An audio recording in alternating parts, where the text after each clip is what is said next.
ketua tunjukkan saudara binatang yang langka saudara dengan maksudnya apa? Tentulah you pasal tambahannya bukan senang nak senang itu tu.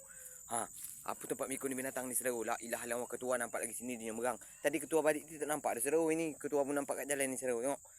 Itu mah ketua kat situ tu. Jalan sepal ni sampai situ baru, ini belum sepal lagi saudara tempat ketua. Ini tu.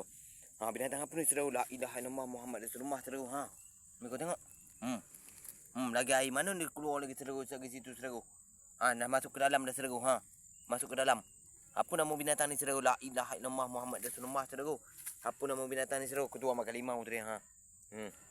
Ini deh. Apa nama binatang ni saudara? Kita tengok saudara. Kau mak bisa dibalik ini saudara bercangkang. La ilaha illallah Muhammad Rasulullah saudara. Yang kita ambil saudara biar je duduk kat sini, biar dia lari ke parit ni saudara, parit dan semak ni. Itu aja lah informasi hari ni dari ketua. Sekian terima kasih. Kalau kau tahu ini binatang apa saudara, komen di komentar saudara